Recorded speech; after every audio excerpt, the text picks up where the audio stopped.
Welcome everyone to Road to Green, your ideal podcast where we deep dive into sustainability terms, sustainability solutions in Africa and beyond. This is your show to your guide to a greener future, exploring innovative and sustainable products and um, services.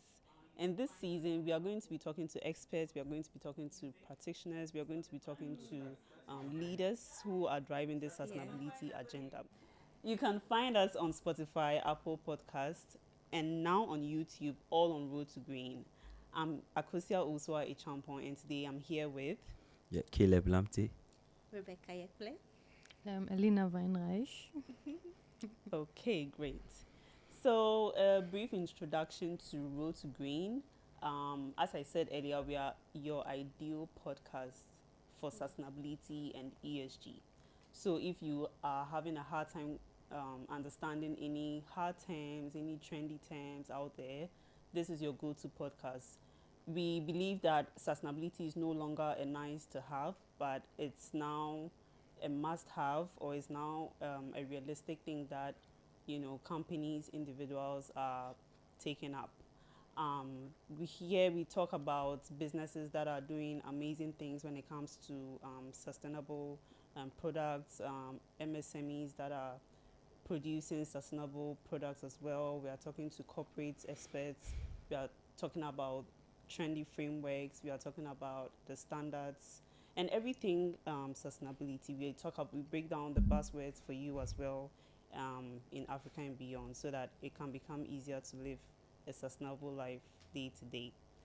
Yeah, Khalid, do you have anything to add? Yeah, I think you've mentioned, just to chip in, now governments are also getting interested in sustainability, and there are lots of interesting cases. I don't want to jump into some of the conversations, but I mean, recent happenings in Kenya have showed how governments are getting conscious. The innovation is not just happening without the government's attention. Now they are paying a good attention to it. So if you want to get all like this updates or cover stories coming up, like this is the place you have to be and you want to listen to. So that's why we are on road to green.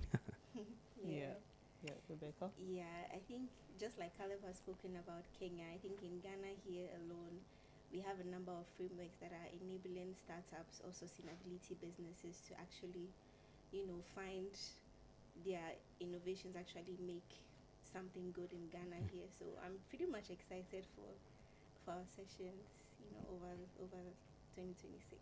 Awesome. Yeah. So you should anticipate.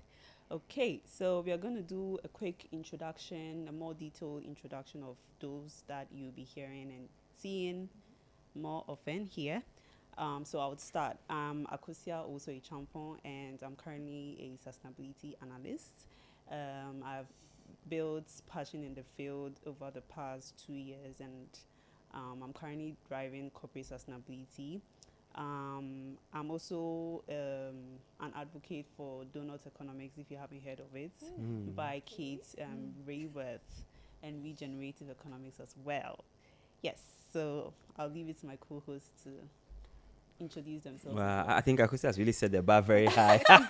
Okay, so I'm Caleb Lamptey, as I mentioned.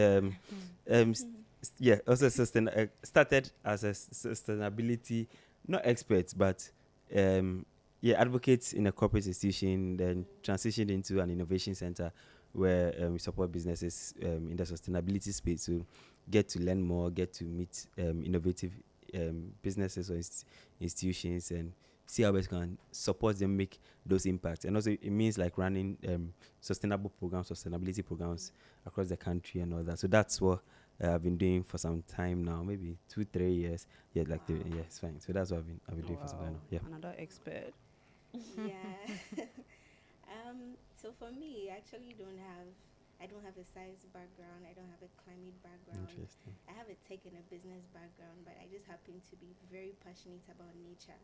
And I found myself wanting to develop solutions that benefit the environment, especially the African continent. So this is how I found myself in sustainability in 2024, and it's been very interesting. Well, nice to have you. Okay. You guys have set the bar so high because I am just a student. Yeah. I'm currently a master's student of global political economy and development.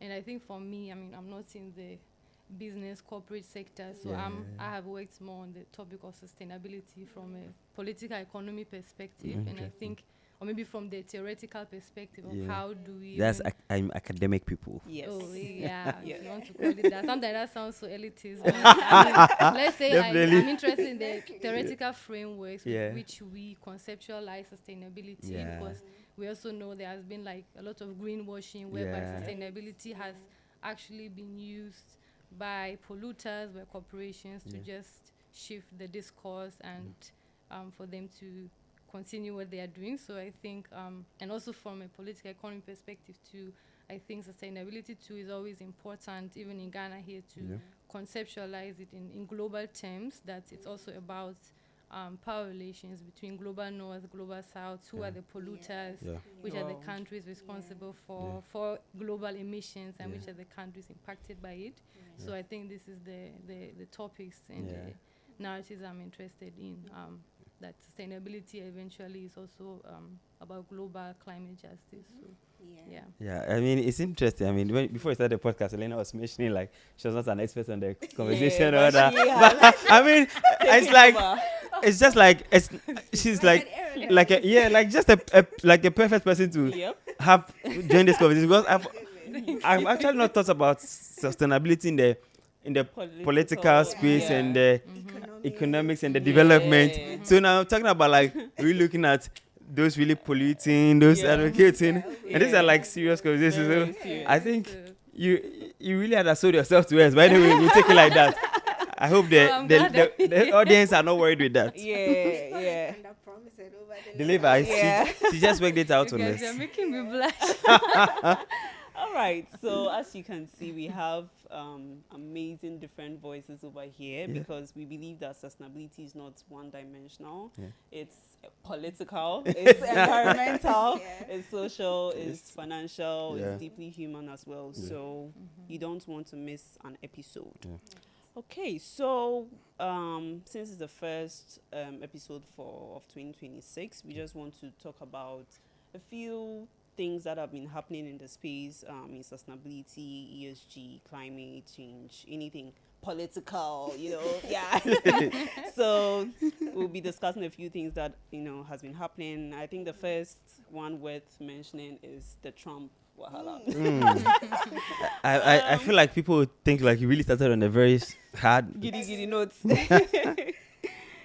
So what are your thoughts? I mean, he came in hard, I'm really interested in what Elina actually, like I feel like this is an Elina question. I think that's your question. Please like go for us. To be honest, I've not really followed up so closely on Trump's environmental policy. I mean, I think he's the type of person that says climate change doesn't exist, if I'm not wrong, and the US also exited the Paris Agreement. I don't know if it was under Trump or under Trump. No, it was, So every anti-climate work is that's him, right? Yeah, okay. I mean, then it's problematic. I think it shows the trend that globally right now we have a situation whereby, like I mentioned earlier, that the countries and corporations, like especially those in the extractive sector, for instance, like oil companies who are mostly also located in the US, right? And now they have a government that doesn't even believe in climate change. That this is really the challenge we are confronted with when it comes to addressing climate change and sustainability, because sometimes I also think sustainability discourse has been a bit limited to more like individual or isolated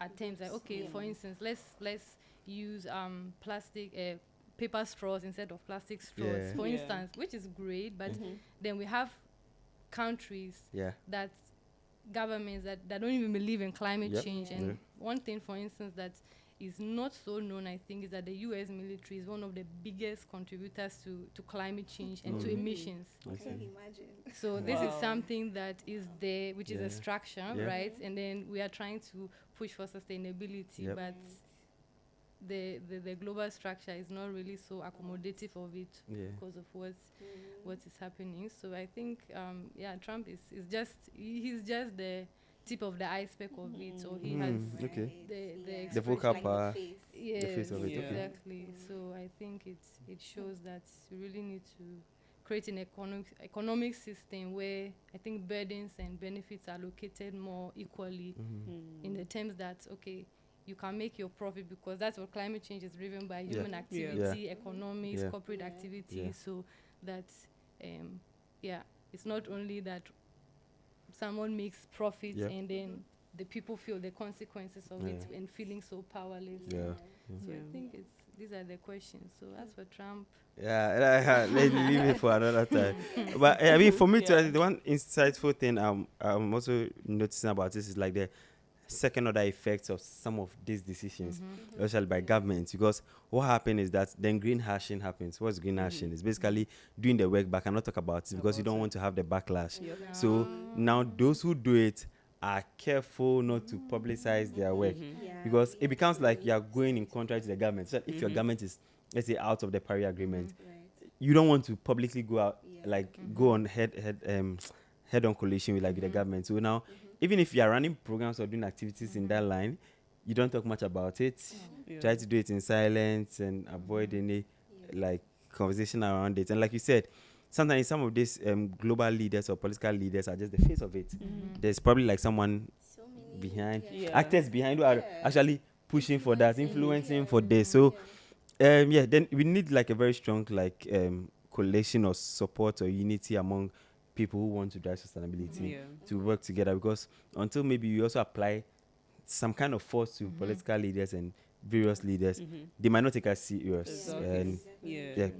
get along with whatever they want to do. And even speaking of, public-private sector collaboration in sustainability, I think Elon Musk Tesla is Right. a very Yeah. good example. Yeah. Of Yeah. Yeah. Because look at how they built a friendship.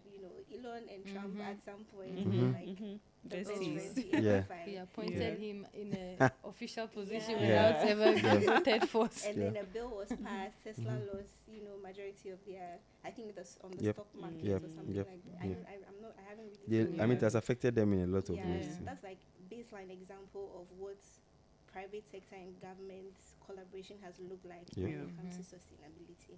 Because Yeah. imagine Tesla is doing something that is sustainability oriented. Yeah. You have EV cars, and then EV, all yeah. of a sudden you lose like market share. Yep. Right. Yeah. Yeah, I think with that, there is one example that comes to my mind too, that I think has been quite central in the sustainability discussion. We speak of Tesla, electric cars, Yeah. and in the global north, this has been presented as kind of the solution for addressing emissions Yeah. and all that things. Yeah. But then the question too, which is why the political economy framing I think is helpful. Where are the natural resources coming from? Yep. Like Yeah. to build Yep. an electronic Yeah. battery, Mhm. you need lithium, which Yeah. is mostly mined in Congo, and Yeah. then you see what's happening in Congo. Yeah. So all those things they There is, interrelate yeah. so Yeah. much Yeah. that Yeah. it's very important to not individualize Yeah. or isolate sustainability. From the Yeah. other. Yeah. Yeah, and I think that's I like the balance coming to conversation, because sometimes it becomes like sustainability experts are like on the extreme end, like everything is gloomy, like the electric car takes away everything, the straws takes away everything, the the plastics are out, life is better. But the truth is that even in creating like the sustainable solutions, Themselves. what is the cost of it? Exactly. So Yeah. we really need to look at that and The look at it more, resources more objectively, Yeah. not just emotionally. Yeah. So the government and politics, they all have a role to play, because sustainability is not a one-man job. Okay. Yeah. And we also saw that, we thought ESG, which is environmental, social, and governance, we thought it was going to die, but I think it got rebranded, right? And I think with the backlash and the Trump thing and everything, people stopped using that technical term and started looking at referring to it in a more realistic way. Okay, risk management or climate resilience, or things that you can attach value to. So what are your thoughts when it comes to this? I think that it has also allowed a lot more clarity, right? So people know, okay, so it wasn't just ESG. We actually had specific groups under ESG that people could engage in. And for me, I am engaged in the carbon markets. That's Right. like very specific to Yep.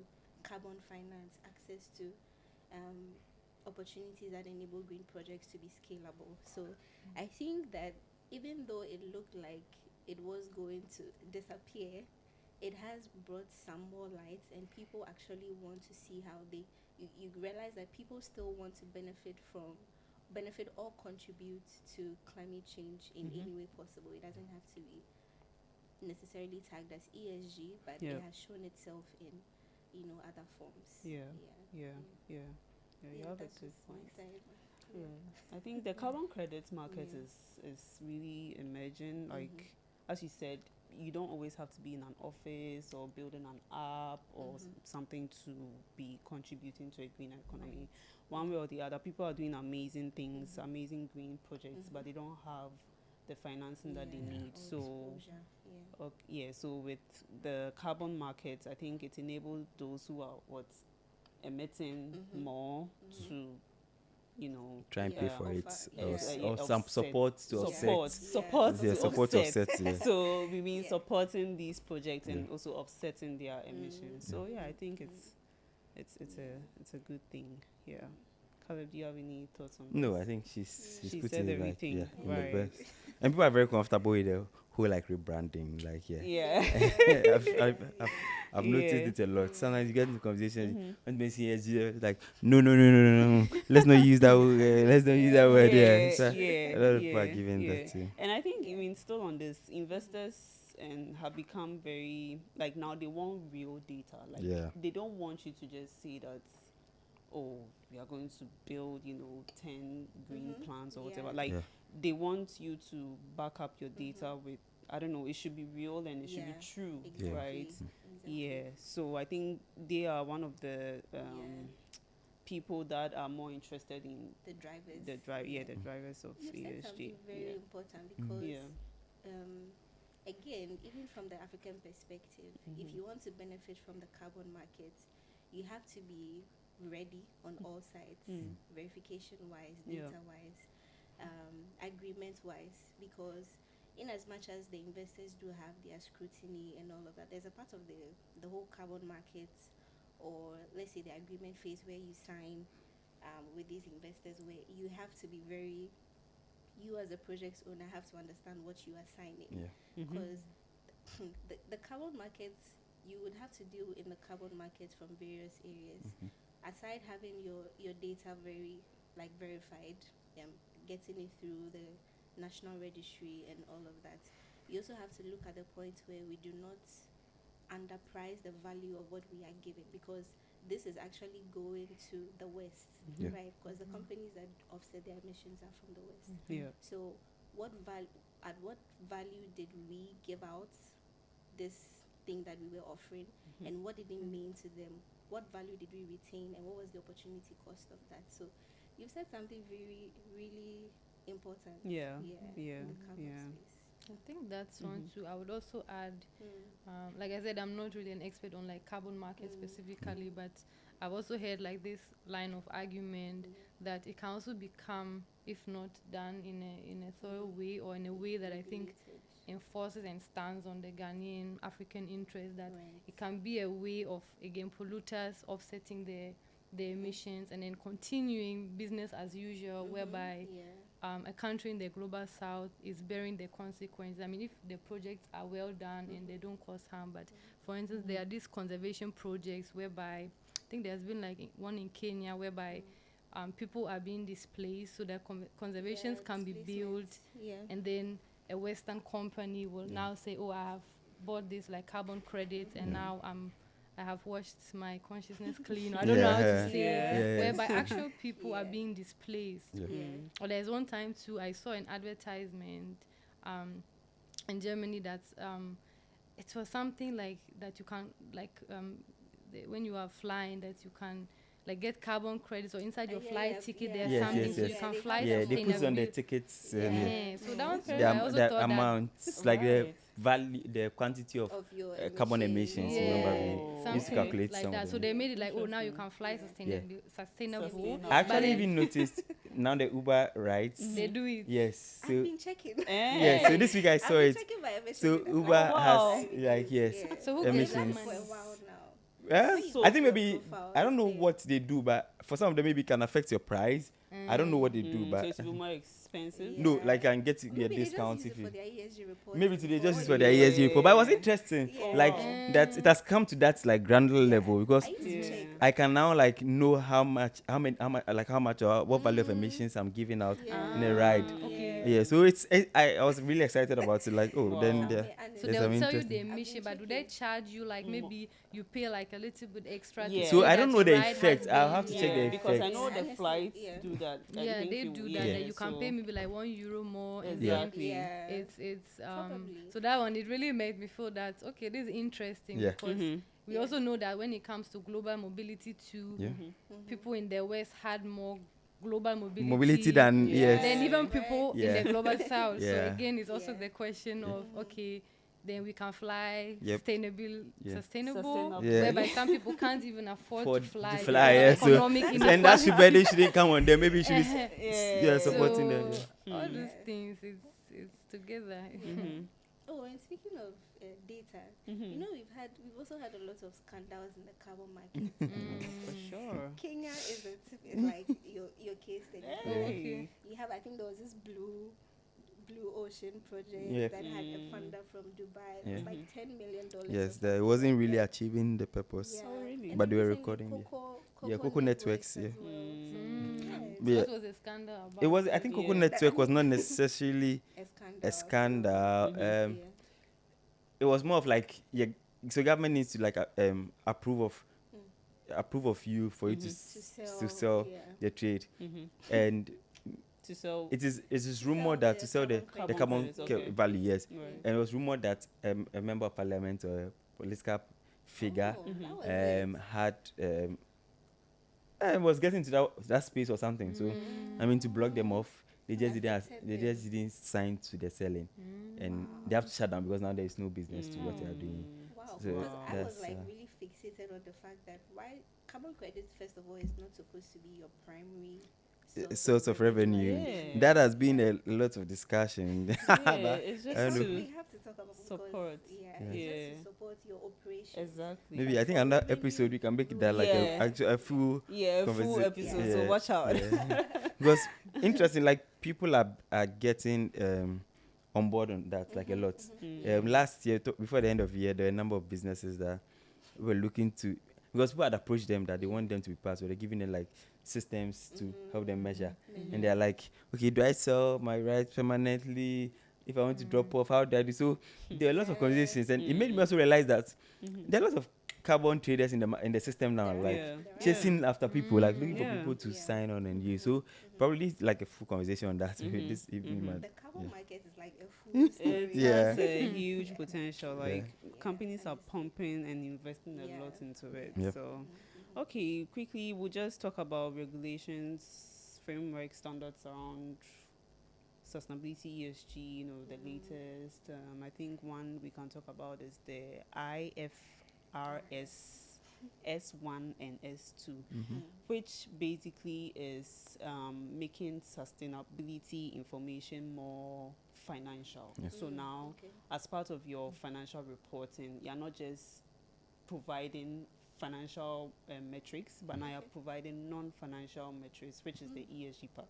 So you are integrating it into the main report, right? So that it doesn't seem sidelined. Right, so now it's in the main report, and I think it's trending there. If you go to LinkedIn every day on the internet, it's something that is upcoming. Companies are learning how to integrate into their reports. So I think we'll be talking more about that. So I don't know if there are other standards frameworks you guys would like to mention over here, or we can push it to another episode. Yeah, maybe another. But I just think generally, like we had the pushback from some of the government. Has made the review of ESG work or impact very focused, very specific, and not too many buzzwords, but more impact. Right. Yeah, because now you're under scrutiny, so I mean, if you are an expert, what are you working on in your organization? If you are ESG compliant, how are you staying that compliant? What are you doing to? So some of these titles have made the ecosystem or the ESG space or industry very very meticulous. Like Yeah. work well, show results, structured. So you Yeah. don't just mention anything and somebody like jumps online Yeah. talking about something Yeah, that talking doesn't about impact being people. Yeah. what, yeah. And I think one Yeah. key thing to note here is regulation or frameworks for MSMEs. You know, these standards coming up, they are high level, right? And Exactly. the 'Cause I was- small yeah. business on a tabletop or a kiosk can't go by it because Probably they've not even reached have there no yet. idea Yeah, what it yeah. is. So I think there are some amazing experts, Yeah. sustainability experts out there that are releasing like roadmaps for MSMEs. We'll have some amazing speakers this year to throw more light on that. So That's amazing. very excited. I think I'll just add, because I don't know, I Yeah. just saw it on the nose, Mhm. the European regulation. I think Mhm.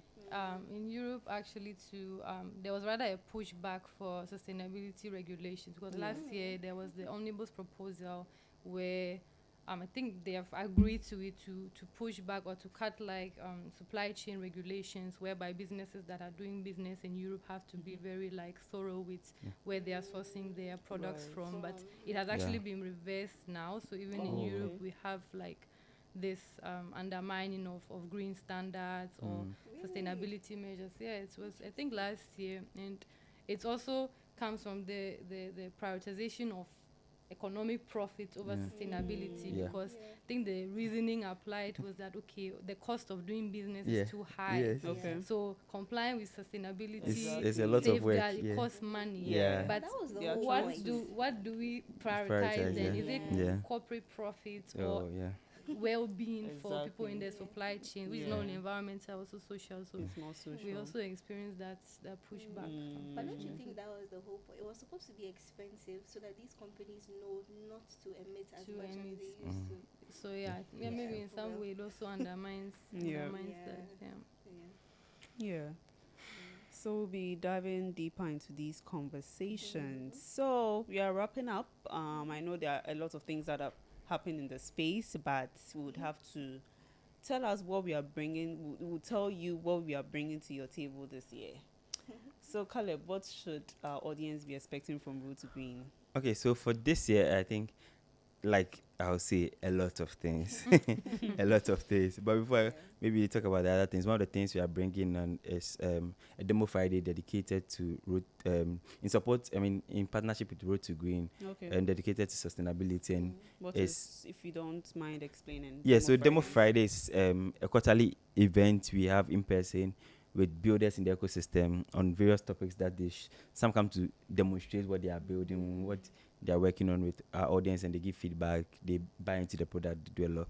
So for this quarter 2026, Q1 2026, quarter 1 2026, on the March 27th, Seventh, yeah. at the ALS hub, airport square, airport, we'll be having one titled or themed Saving Kantamanto, where technology intersects with sustainability. So we're having people building the sustainability space with technology come to demonstrate what they are building and how it's solving sustainable challenges or Yeah. creating a sustainable path for various industries. So we'll be meeting builders in that space, and we are hoping to see you all there. If you're interested in sustainability, you're interested in technology, this would be a good ground to meet some sustainability builders, especially in the tech space, to discuss a lot of things. So that's one of the things happening. Yeah. And It'd be a good okay. time to also share what I'm doing, like on the 27th. Of Yeah, it'll be a good time to share. I think we should have you demoing. I don't know how. That's I was surprised. Like, said she didn't know about it. Like, you should demoing anyway. And sorry, but before you speak, I think what's the Demo Fridays intersection between sustainability and technology is an amazing thing, because now AI is becoming a big thing, especially with sustainability. You know, AI governance. Like, there's a whole lot. So I don't think you want to miss this. Yeah, So shouldn't. over to you, Rebecca. Oh, so yeah, basically, no, I'm going to talk about what I do on the 27th. Okay, so you'll be there. Teaser. Yeah, so come around. Yeah. Also, Yeah. along the year, I mean, or the season, we'll be discussing like very honest conversations on sustainability. I mean, you talk about like the backlash, the politics, the confusion, Yeah. the contradictions, all the back and forth. Everything. Countries dropping in, countries dropping out, businesses complying, businesses non-complying. Yeah. Sometimes it's interesting because some businesses are in regions that they have to comply, Mm-hmm. and they comply there, and in other Right. regions that they don't have to, they do anything there. So yeah, we'll discuss some of the benefits or the losses in some of those spaces. Yeah. You know what Yeah. I'm most excited about for this podcast? Okay. What There is are it? so many innovations in the climate space that haven't received that exposure. Yeah, wow. Like there are so many innovations coming up in Africa here, even Yeah. in Ghana here, Yeah. that it's time for us to tell our own story. Yep. Imagine for the 27th of March, for example, Okay. we have, I know so many. I know InsurTech startups that are doing something with insurance, with AI even. I see a lot of these things on LinkedIn, like, oh, we're doing this to solve clean cook stoves Yeah. or to help farmers. Yep. It's very separated. Yeah. But Yeah. I have a feeling this podcast would throw light on Light that, on, you know, yeah. to put Ghana on. Yeah, on the map or I mean, something. Ghana has always been the gateway. Yeah. And I That's, think one thing I'm also most excited about is, I don't know, SMEs and MSMEs, because they do not need to be left behind and then let the big guys keep going, then we later come and pick them up. You know, we have to pick them up, Together. especially also in the African context. Yep. Like, Yeah. because there's this very amazing book by Rosalind Kenya. I hope I'm mentioning the name right. But she recently released a book where she has tailored a framework particularly for African SMEs, you know, regarding sustainability to follow, because, you know, sometimes we copy the Western world and it's like we are confused and all. So, yes. Stay tuned. yeah, I think we'll be having also a lot of experts, practitioners, policymakers, and people from various fields, like Elina. Elina has given us like a very political, developmental side. I think we have a lot of insightful people coming in that space. So we'll look for it. If you are that person we should be talking to, probably can hit us whether in DMs or anywhere, Road to Greenness or any of the hosts. We'll be glad to have you on. So yeah, that's some of the things we're expecting this year. Yeah. All right. So we'll be wrapping up now. I think if the past year has taught us anything, is that sustainability is no longer about being perfect, but it's about being prepared. Prepared for climate risk, prepared for regulation, prepared for, you know, the future of business and society, AI, tech, when it comes to sustainability, because it's not going anywhere. We are going forward and forward. So this season on Road to Green, we are walking that road together, honestly, critically, constructively, and politically. I thought you guys would join me on that. Okay, so thank you so much to our wonderful audience for listening to this first episode for the year. And I promise you, it's not going to be one that you yawn. You'll be very excited to listen. So stay tuned, get your notebooks, get your pens, you know, and just enjoy. And remember to subscribe to our channel and follow all our social media platforms. Share with your friends, not only those who are entering into sustainability, but everyone, because we all have a role to play. And join us on this journey. I think before we close, we'd like Lina to tell us, encourage those of you who feel like, I want to join the sustainability thing, but like I'm scared, like I want to pursue a master's or a bachelor's or something. So since she's the politically, academically person here, I've got that brand. a few lines, a few takeaways for us before I think it's my advice would be that, I mean, whether we like it or not, climate change is there, right? We can have different opinions on how to solve it, on how to share responsibilities, but it's there. So I think there's no time to waste to engage in these discussions, and also these discussions should be accessible to everyone, right? It shouldn't always be like this highly academic thing, but it should be something that all of us, we can share our ideas, our perspectives, because I mean, if you walk in Accra, you see certain things, right, that connect to all these discussions. So it should be an open discussion for everybody, and like I said, whether we like it or not, we have to do something. Yeah, you have So, to. That's Participate or Yeah. you know, you're not here. And what I always say, that talking is already an act, right? Yeah. Talking Yeah. about something is an action, Yeah. rather than not talking about Yeah, climate not saying change and anything. pretending like, oh, it's Yeah. not there, it will Yep. not impact Yeah. us. So talking and engaging is already something. Yeah. Yeah. Yeah. Yeah. It's already something. Okay. Yeah. So thank you once again for listening, and we'll see you on the next episode. Bye.